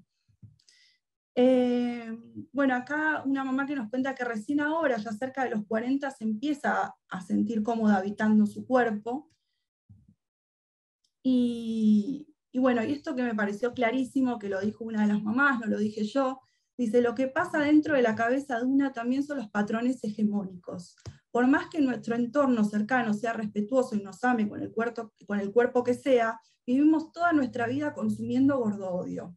La única panza que está bien vista es la del embarazo, a menos que exceda la fórmula de 1 kilo por mes. Bueno, acá puedo seguir, tengo un montón, pero no quiero excederme, y quiero hablar de este tema. Van a ver que hago un rejunte de muchos temas que atañen al cuerpo, la maternidad, porque bueno, tengo un poquito espacio y lo quiero aprovechar, por eso van a ver que por ahí hay temas que trato superficialmente, aunque da realmente para mucho tiempo para hablar. Quiero hablar de la trombofilia, porque ustedes saben que la trombofilia, para permitírsele a la mujer hacerse el estudio para saber su condición, si tiene esta condición, las obras sociales prepagas piden que la mujer pase por 2 abortos, para que recién la prepaga obra social pueda financiar el estudio para saber su diagnóstico fehaciente, ¿no? Si tiene la condición de trombofilia o no. Entonces, yo pensaba, lo piden como si fuera algo como ir al supermercado y comprar una bolsa de papas. O sea, pasás por 2 abortos y ahí te financio el estudio. Es tremendo. Si eso no es reducir el cuerpo a un objeto, no sé, ¿no? Y entonces, esto realmente me llevó a pensar, ¿qué es lo que se está pidiendo a las mujeres para acceder a su diagnóstico, ¿no? A su derecho? Es que pasen por el duelo gestacional, no solamente 1, 2 veces, y hay mujeres que han pasado más veces hasta llegar a un profesional que les diera, accediera a recetarles este estudio. Entonces, fíjense, quiero hablar un poquito del duelo gestacional porque realmente atraviesa el cuerpo de muchas mujeres, y la literatura habla del duelo perinatal como un importante predictor de síntomas del trastorno por estrés postraumático. Los embarazos que siguen una pérdida perinatal a menudo se asocian con trastornos de salud mental que generalmente no se tratan, incluso no se identifican, porque ustedes saben que es un tema tabú, o sea, del duelo gestacional no hablamos. La pérdida de un embarazo, independientemente de la edad gestacional en la que se produzca, además de provocar depresión, sitúa a las mujeres en riesgo de trastorno por estrés postraumático, y se observó que hasta un 25% de las mujeres pueden cumplir los criterios de un trastorno por estrés postraumático un mes después de sufrir una pérdida perinatal. Entonces es tremendo por lo que se está haciendo pasar a las mujeres, ¿no? Y otra cosa que no puedo dejar de mencionar, y un poco lo comentaba el año pasado, es la violencia obstétrica. Nosotros tenemos una ley de parto humanizado, ¿no? Sin embargo, buscando ahí, esto sabe que no se están cumpliendo, la ley no se está cumpliendo, porque ¿saben lo que pasa hablando con estas mamás? Muchas no reconocen la violencia obstétrica hasta muchos años después de haber parido. Incluso en momentos de violencia terminan agradeciendo a esos médicos, a esos profesionales de la salud, por haber, digamos, haber traído a sus bebés al mundo, ¿no? Como uno termina agradeciendo, cuando en realidad hubo violencia. He escuchado discursos tremendos, por ejemplo, de estar en el momento de la situación de parto y decir, si no pujas más fuerte, el bebé se va a morir por tu culpa. O sea, esas cuestiones que son tremendas, incluso hasta, bueno, digamos, establecer cesáreas cuando no es necesario, sin darle la posibilidad a la mujer que pueda elegir, infantilizar a las madres, ¿no? Tratarlas como niños en ese momento, no informarles qué es lo que va a pasar, qué va a suceder, la hipermedicalización, bueno, un montón de situaciones que atraviesa lo que es la violencia obstétrica, y me parece importante mencionar, tal como dice Esther Rivas, la violencia obstétrica es violencia de género. Es importante que se empiece a entender que cuando hablamos de violencia obstétrica estamos hablando de violencia de género.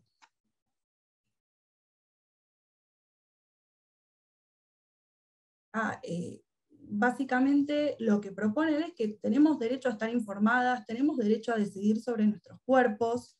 Y entonces yo pregunto, ¿podemos realmente decidir sobre nuestro cuerpo? En la maternidad es una pregunta que invito a reflexionar. ¿Es posible hoy en día tener, por ejemplo, muchas mujeres se culpan por no haber podido tener un parto vaginal? Ustedes saben que al parto vaginal se le llama parto natural. Para mí eso está mal, porque es como hacer una división entre la cesárea y el parto vaginal. Me parece que el parto es parto.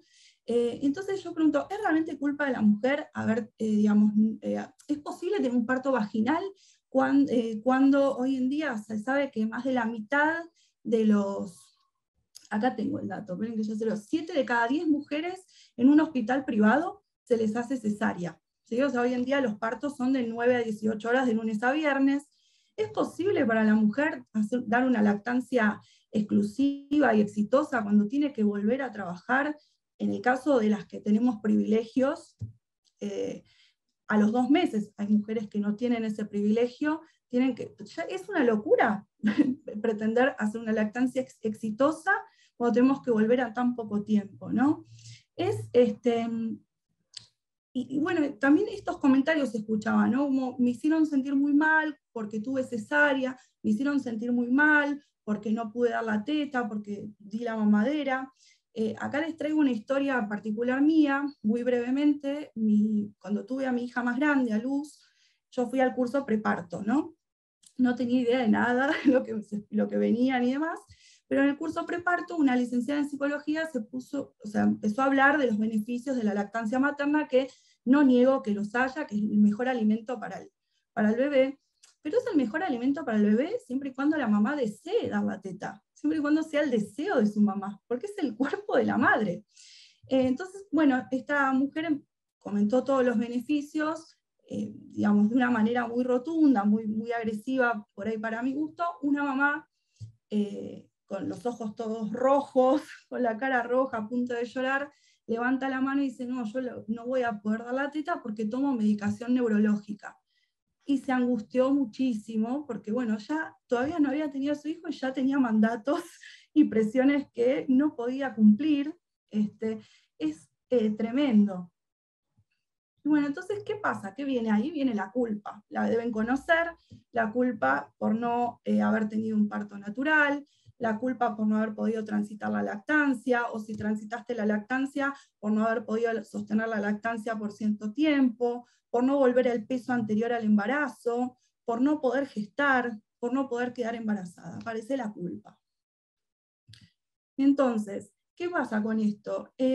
La culpa, digamos, exiliarse de esta culpa, lo que dice Esther Rivas es, bueno, es importante para nosotros amigarnos con nuestro cuerpo, exiliarnos de la culpa para poder tener una maternidad más placentera. Pero ¿qué pasa con esto? Que también termina siendo otra presión más, que podamos amigarnos con nuestro cuerpo, que podamos empoderarnos. Esto también está muy de moda, ¿no? Empoderate de tu lactancia, sentite bien, vamos, vos podés. Y en realidad, no, yo les tengo una mala noticia, no voy a lograr con este espacio hacer que pierdan la culpa, no voy a lograr con este espacio que se empoderen, porque, digamos, no quiero tampoco meterles esa presión, ¿se entiende? O sea, es un proceso arduo, lleva muchísimo tiempo, a veces puede llevar toda la vida, incluso puede no ocurrir liberarnos de estos mandatos. Pero sí, ya con empezar a interrogarnos estas cuestiones ya ganamos un montón. ¿Quién soy yo más allá del bombardeo de los mandatos? ¿Cuál es mi cuerpo más allá del bombardeo de los mandatos? ¿Sí? Y esto, ¿no? Que el empoderamiento no se vuelva una exigencia más, entender que todo lo que nos pasa, incluso la culpa, por tener culpa, en estas, o sea, es producto de un sistema completamente patriarcal, mercantilista, heteronormativo, ¿sí? que nos propone esto, ¿no? Y para cerrar, esta frase me pareció muy interesante, es: la culpa no se da por ser madres, sino por ser mujeres. Ya por el solo hecho de ser mujeres, ya tenemos, digamos, todo comprado para la culpa. Por esto que les decía al principio, la que quiere ser mamá, porque tenés un solo hijo, ¿y por qué no vas a tener más? ¿Por qué no tuviste más hijos? O tan grande vas a ser mamá, ¿no te da miedo? O la que no quiere ser mamá, ¿por qué no quieres ser mamá? Si te vas a arrepentir, qué raro que no quieras ser mamá. ¿Se entiende? Vamos a estar todo el tiempo expuestas a la crítica del otro. Así que bueno, era un poco transmitirles esto. Muchas gracias, Vero, por el espacio.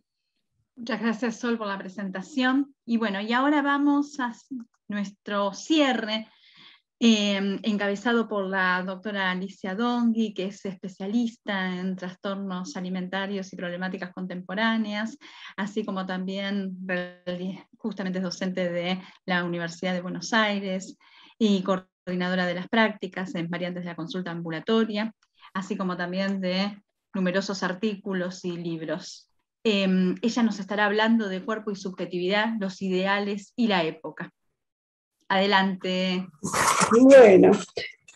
Bueno, en principio, muchas gracias por la invitación, de verdad que es un gusto estar acá, y reflexionar un poco sobre ciertas cuestiones que tienen que ver con varias dimensiones del cuerpo, ¿no? Una es reflexionar sobre esta encrucijada que hay entre la medicina, la psiquiatría, el psicoanálisis, en el sentido de la interdisciplina, la época, y se torna relevante señalar cómo cada vez más la lógica social y la política se ocupan de cuestiones vinculadas con la subjetividad. De modo que hablar de cuerpo y o salud se convierte en un campo de controversia, de poder y confrontación política. La posibilidad de alguna manera de construirse, ¿no? Una de las transformaciones más significativas de la posmodernidad es el énfasis puesto en los valores relacionados con el cuerpo, que ha devenido altamente valorado, cuyo cuidado requiere una altísima inversión de tiempo, dinero, trabajo y sacrificio para mantenerlo, transformarlo y rearmarlo y renovarlo.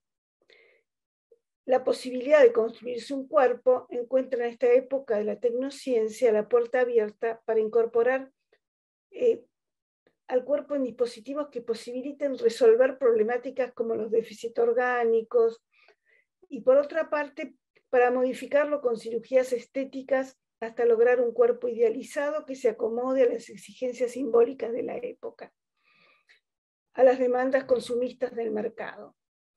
Asistimos a una manipulación del cuerpo impensable hace unos años que rompe los límites de toda propuesta ética y que exige cada vez más traspasar los mitos de la ciencia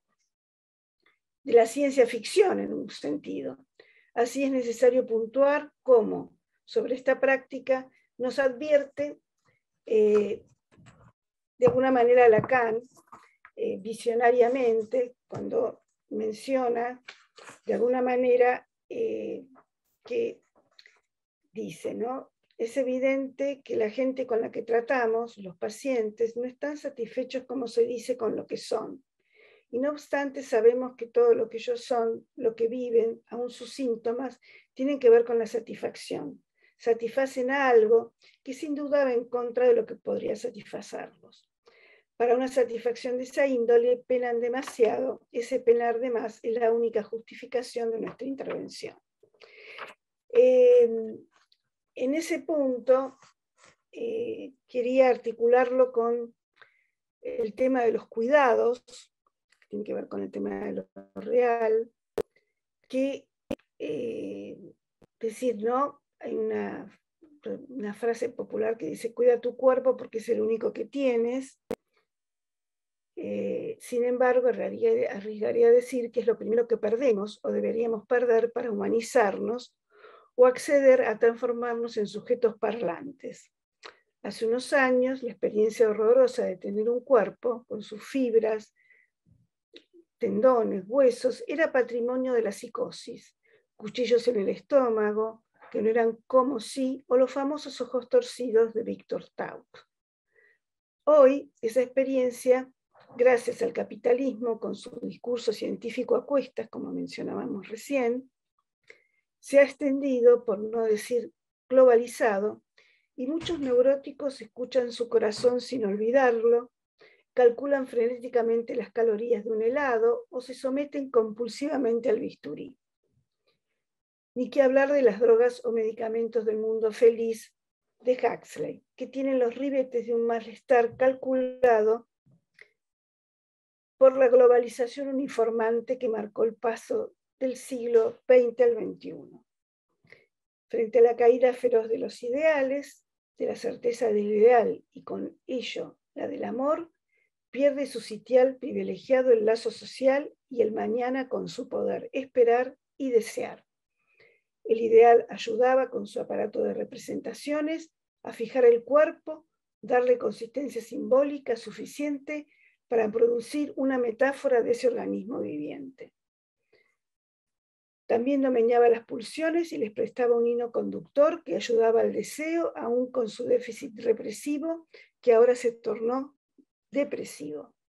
La retracción pulsional estaba sujeto al ritmo y a la secuencia de una cierta temporalidad. El de hoy es un cuerpo sin consistencia, animado por la violencia de las pulsiones que empuja al cuerpo a lo aniquilante. Esta otra, ahora había un camino sin retorno y sin demora al organismo, y estamos ante lo siniestro de un cuerpo desnudo, sin ropajes, sin poder olvidarnos de él, salvo si usamos el salvoconducto de los famosos quitapenas, como señalaba Freud. Esta otra retracción favorece ya no el síntoma, sino la inhibición, ese estancamiento de la libido que al no soportarse en los ideales, aleja cada vez más del acto para dar paso a una clínica del actinau y del pasaje al acto. La falta orgánica de la droga, o el psicofármaco, del mal llamado ataque de pánico, o cualquier objeto de consumo va a reemplazar la falta que causa el deseo. En este sentido, se ha acentuado en los últimos años una transformación de problemática del deseo en una problemática del órgano. El cuerpo anuncia también su exaltación en el fenómeno psicosomático o el look anoréxico de cuerpos cadavéricos que bien saben denunciar las publicidades cómplices. Digamos, yo quería mencionar un poco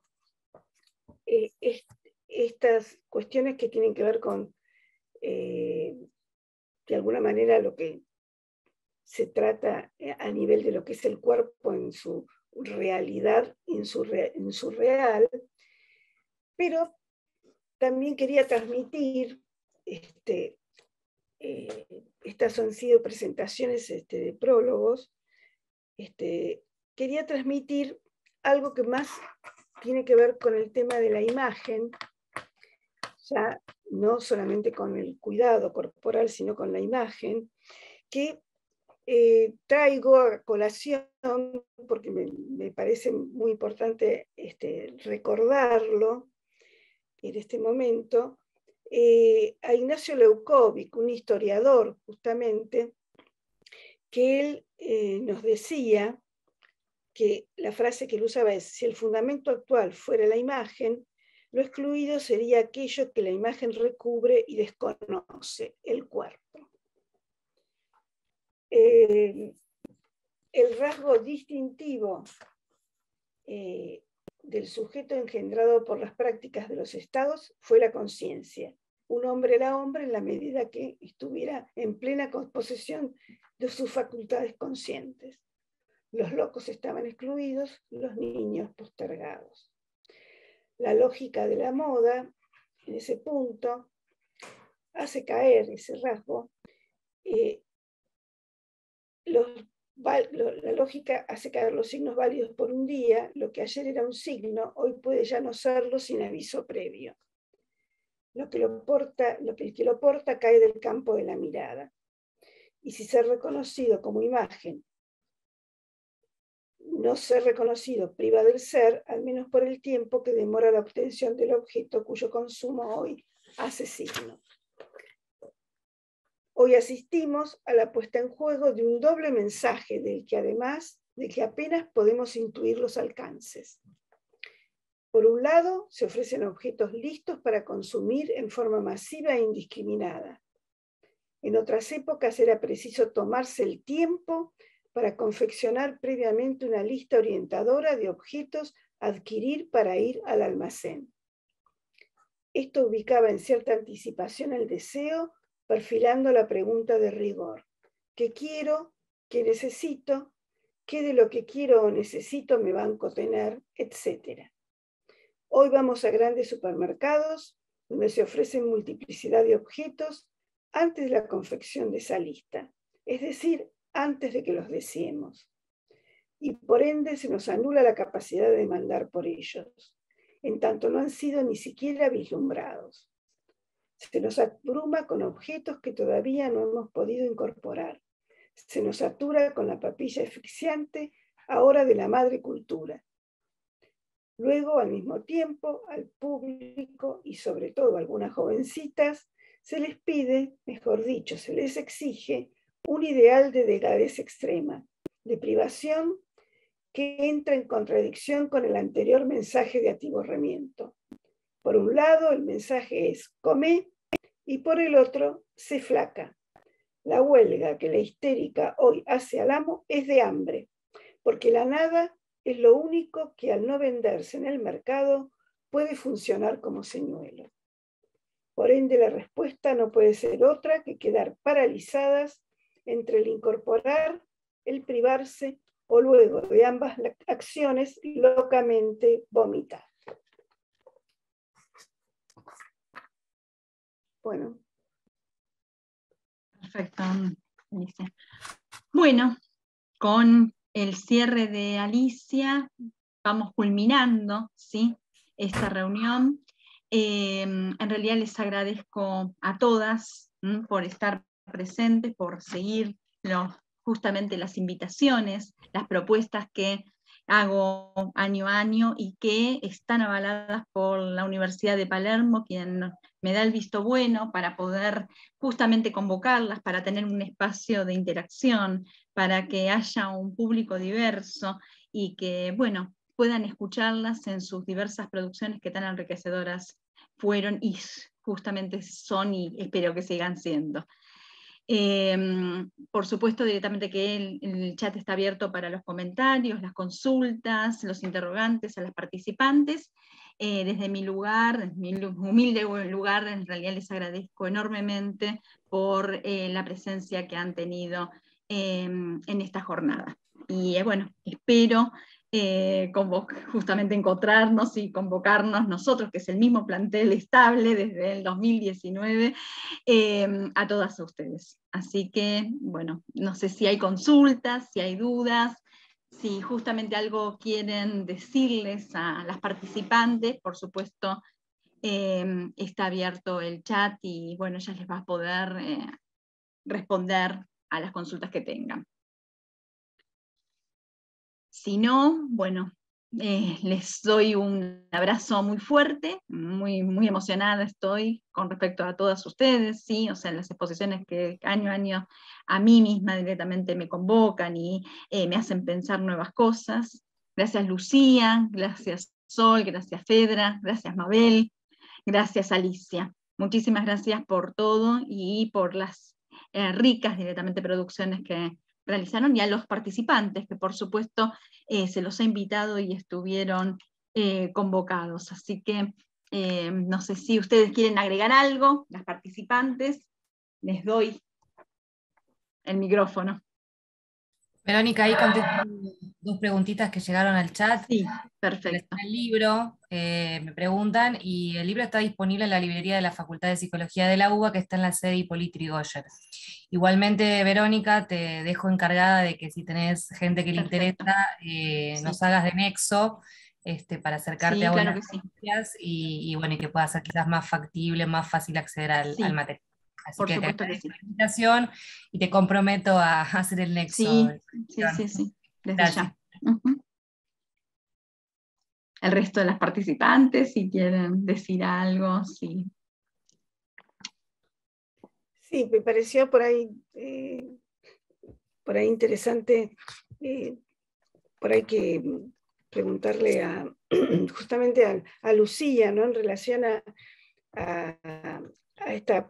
la presentación respecto del tema de los tatuajes, ¿no? Que de alguna manera se relaciona con la época actual, como yo planteaba el tema de los ideales, y que me parece importante remarcarlo y preguntarle, digamos, qué relación ella puede hacer con la época actual en relación a esta cuestión del cuidado corporal.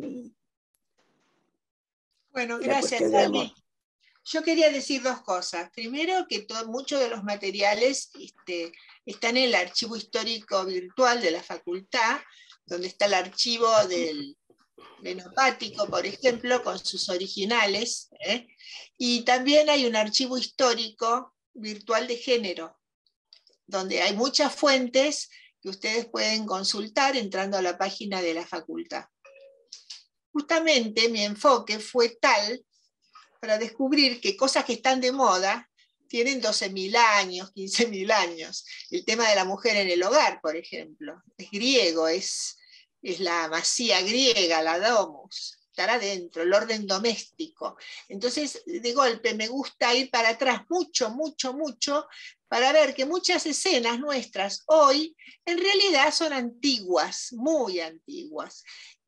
Por eso yo me voy para atrás, para los cuerpos neolíticos, el tema del manejo del pelo, el tema del investimento, porque puede ser un investimento, una piedra de un picto desnudo, pintado, y el tema del tatuaje, donde no hay manera de no escribir un cuerpo, o sea, vestido aún así, vestido está desnudo. Hay gente que se tatúa toda, ¿no?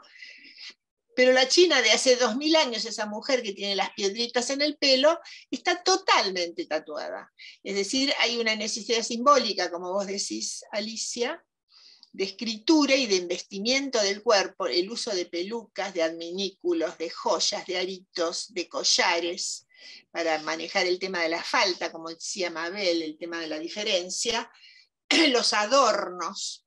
Las joyas, por ejemplo, hablando del tema de lugares, las hindúes tienen joyas, tienen esclavas, una por año, yo tengo una sola, ¿no? Pero bueno, porque se pueden, cuando el marido las deja, se van con lo opuesto. Entonces lo opuesto son las joyas que se pueden llevar, por ejemplo. Nada más, nada más. La cantidad de joyas que llevas puestas son las que te podés llevar. Y bueno, ¿y eso en qué trasunta hoy? En el tema del anillo, por ejemplo. O sea, yo voy a los hábitos colectivos espontáneos hoy, que en realidad anudan escenas muy, muy antiguas. Después me encantó el tema del embarazo y la vergüenza de la gordura. En realidad, para quedar embarazada de nuevo, hay que volver a un vientre vacío, que es lo que excita a los tipos. Es decir, cuando vos estás gorda, estás llenita, es decir, a los tipos les excita la cinturita, es decir, el cuerpo a ser fecundado. Entonces hay temas biológicos también que hay que escudriñar con mucho desprejuicio, y bueno, ir ahí también, ¿no? El tema, como mencionó muy lindo Mabel, de la división de roles, pero también hay amazonas griegas que se cortan una teta para afearse y para no tener hijos. O sea, en las amazonas griegas y en las lesbos también, que se enojan con los tipos porque van a la guerra y prohíben.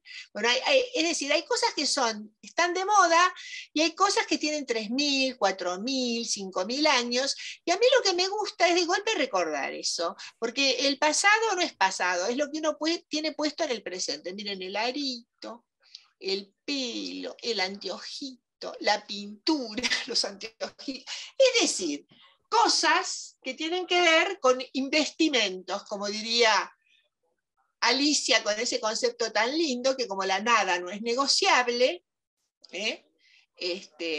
se responde con una huelga de hambre, huelga de sexo, te dirían las lesbos de esa poetisa griega que hablaba del amor erógeno. Hoy hablaba con una médica que yo les decía de Hildegarda, que es una médica monja, princesa del 1100, que ya hablaba del orgasmo femenino. Es decir, sabía griego, latín, era médica, botánica, fármaco, tenía todos saberes. Y bueno, Sor Juana se tuvo que ir con los saberes a un convento. Es decir, yo pienso, por eso yo lo llamé también historias de vida. Hay escenas cotidianas hoy que nos resultan raras y resulta que tienen 15, 14, miles de años. Eso es lo que quería comentar nada más, ¿no? No perder la perspectiva, como diría Freud, filogenética casi, cultural, ¿no? La escritura del cuerpo. Bueno, eso te agradezco, me encantó ese concepto de Alicia. Bueno, aprendí de todas, me encantó lo de Sol, me encantó lo de Mabel cuando hace ese juego de salida de la familia nuclear. En realidad lo que se pierde, lo que hay que andar siguiendo muy de cerca, es la idea de familia, que es una familia. Y después me hizo correr Mabel, hablando de tanto patriarcado, que los celtas tenían sistemas matriarcales. Ojo que hay un sistema punalúa, matrilineal clánico, brutal, que hoy está activo, por ejemplo, en el interior de nuestro país. Una chica que queda embarazada le pregunta a la abuela lo que tiene que hacer. Los tipos siguen de paso. Ojalá. Después he visto en Roma tratar de solucionar un embarazo adolescente acudiendo a viejas estructuras patriarcales. ¿Dónde está el padre? ¿Dónde está el novio? El padre se había borrado hace 30, el novio tenía 16 años. Es decir, es muy crucial, eso sí que hay que andarlo siguiendo, el tema, ¿qué es una familia? ¿Qué es una familia? Porque si la abuela de Santiago del Estero escribe una carta a la nieta, mandame el pibe, eso es matrilineado puro. Familia Lucía nos está dando el pie directamente para nuestra próxima temática. ¿Qué es una familia en esta cuestión construida desde la historia presente? ¿Sí? Claro, así que, los que comen juntos, los que viven juntos, los que comparten una comida. ¿Qué es una familia? La familia de amigos. Yo y mi perro, los míos, los tuyos, los nuestros. Es el tema de la familia. Me encanta. Ya me anotás para la próxima, Vero. Para la próxima directamente vamos a ir pensando el tema. Perdón, sé que estamos fuera de tiempo, pero quería hacer un comentario nada más, que por el tema del tiempo no lo pude tomar, ¿viste? Yo te había comentado, pero el tema también de lo que desean los hombres, ¿no? Del cuerpo deseable, eso también es para discutirlo muy profundamente. Lo digo porque hace poco salió a Cormillot hablando una barbaridad en los medios, y quiero aclarar que hay algo que la sociedad, que este sistema mercantilista quiere que creamos, que desea el otro, cuando en realidad no es así. O sea, una mujer con curvas, con una mujer gorda, con sobrepeso, como se le quiera llamar, también es deseable para el otro, ¿no? Digamos, pasa que, claro, te tienen que vender el producto para adelgazar, la crema para adelgazar, la cirugía, o sea, te tienen que vender esas cosas, te tienen que reproducir ese mensaje. Quería aclararlo porque me parece importante, yo no lo pude tomar por una cuestión de tiempo, pero me parece importante dejarlo también dicho aquí. Claro que sí, está muy bien, Sol. Te aviso que las gordas son muy deseables. Por ejemplo, hay lugares como Estambul, donde estar entrada en carnes es lo deseable. Depende de la cultura, del momento, de la edad, del tipo, depende también. ¿Cómo me gustaría que estemos que en era los gallego me decía, qué flaca que eres, es que no hay de dónde agarrarte, qué bueno el Pepe quererte siendo tan flaca. Bueno, entonces de ahí tenés que deducir cuántos años tiene el que está hablando.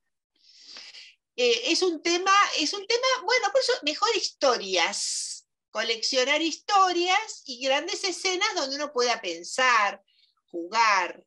En el caso de Mabel, que me encantó el diseño que hizo, bueno, las mujeres se incorporan al trabajo, y en nuestra encuesta feminista argentina del año 20, que toma un historiador nuestro, la mitad de los encuestadores dicen que la mujer no trabaja, y la otra mitad, encabezada por Alfonsina Storni, dice, ¿cómo no trabajan? Ay, miren la fábrica de fósforos, miren la fábrica Singer, mira acá, mira allá.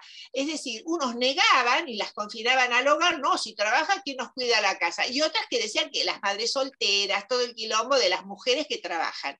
Y lo que descubrimos con Fedra es que las leyes laborales de niños y de mujeres van juntas, porque las mujeres son consideradas menores de edad hasta el año 24, sin derechos civiles, dependientes del padre, del marido, del hermano, del tío, de quien fuere. Y recién en el 24 adquieren sus derechos civiles.